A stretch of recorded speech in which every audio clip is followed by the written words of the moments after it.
तो हेलो मेरे tricky family, मैं आपका प्यारा फिजिक्स टीचर रोहित सर।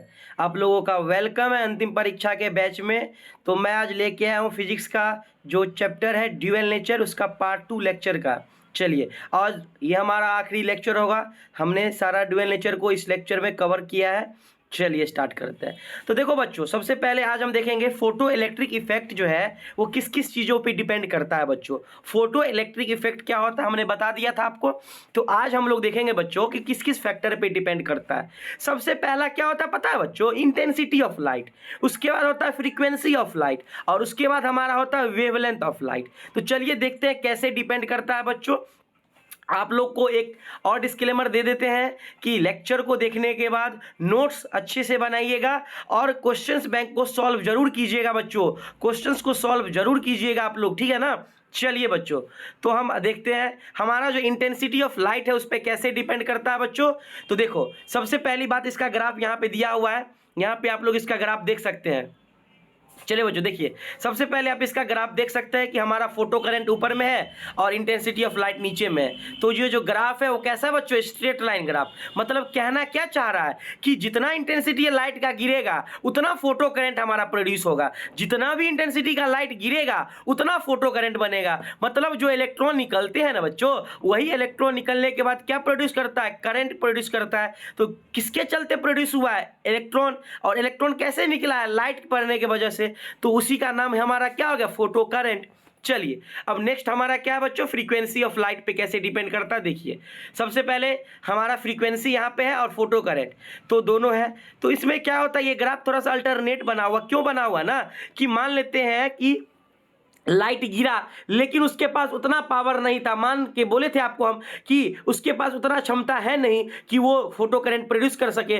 तो हमने क्या किया कि थ्रेशोल्ड फ्रीक्वेंसी के जितना लाइट गिराया, तब वो इलेक्ट्रॉन निकला वहां से। तो जहां से इलेक्ट्रॉन निकलना शुरू होगा ना बच्चों, उस पॉइंट का नाम हो जाएगा थ्रेशोल्ड फ्रीक्वेंसी। तो इसीलिए न्यू नॉट लिखा हुआ है वहां। उस पॉइंट का नाम क्या है? Threshold frequency. तो वहां से क्या होगा हमारा बच्चों? फोटो करंट निकलना शुरू हो जाएगा।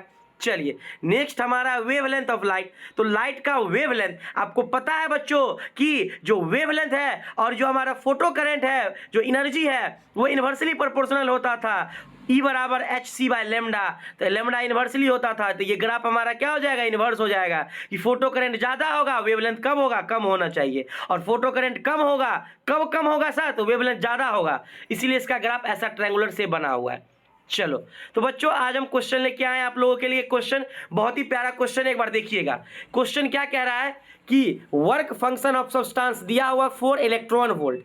कह रहा है largest wavelength of light that can cause photo electric emission. क्या बोल रहा है बच्चों? लार्जेस्ट वेवलेंथ, मतलब थ्रेशोल्ड वेवलेंथ आपसे पूछ रहा है बच्चों, तो वो कितना होगा? चलिए इस क्वेश्चन को हम लोग सॉल्व करते हैं। चलिए बच्चों देखते हैं क्या क्या दिया हुआ है। सबसे पहले फाई दिया हुआ है 4 इलेक्ट्रॉन वोल्ट। कितना दिया है बच्चों? फाई हमारा 4 इलेक्ट्रॉन वोल्ट। अब हमको पूछ रहा है कि वेवलेंथ लेमडा नॉट। तो आपको एक बात पता है बच्चों कि फाई बराबर क्या होता है? H c by lambda naught. Lambda naught हमारा क्या हो गया? थ्रेशोल्ड वेवलेंथ, और फाई हमारा क्या हो गया? Work function. चलिए बच्चों, तो अगर लेमडा नॉट निकालना है तो क्या हो जाएगा बच्चों? एच सी बाय फाई हो जाएगा। चलिए, अब एस सी का बारे पता है आपको कितना होता है? अगर लेमडा हमको किस में है? नैनोमीटर में ऑप्शन में है। तो नैनोमीटर के लिए क्या होगा? 1240 और बटे फाई कितना है बच्चों? 4। अब इसको डिवाइड कर लीजिए, कितना होगा? दिया 12, 4 एकान 4 0। 310 कितना होगा बच्चों? 310 नैनोमीटर। तो ये हमारा आंसर है, कितना आया? 310 नैनोमीटर। चलिए 310 नैनोमीटर में देख लेते हैं। आंसर हमारा है 310 नैनोमीटर, है ना। चलिए बच्चों, तो हम लोगों ने सॉल्व कर लिया क्वेश्चन, और करने के बाद हमको कितना आंसर आया बच्चों? 310 नैनोमीटर का आंसर आया। क्यों? फाई बराबर दिया था और फाई का वैल्यू हमने लगा दिया सी बाय लेमडा नॉट से। तो आंसर कितना आया बच्चों? 310 नैनोमीटर। चलिए बड़ा टॉपिक है। नेक्स्ट टॉपिक हमारा क्या बच्चों? De Broglie hypothesis. ये डी ब्रॉगली हाइपोथेसिस क्या होता है सर? तो सुनिए ना क्या होता है।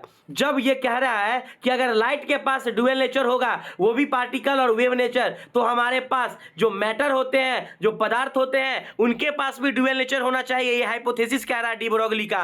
तो सर कौन कौन सा होगा ड्यूअल नेचर में? तो एक पार्टिकल नेचर होगा बच्चों और एक वेव नेचर होगा, मतलब मैटर के पास भी दो नेचर होगा, पार्टिकल नेचर और वेव नेचर।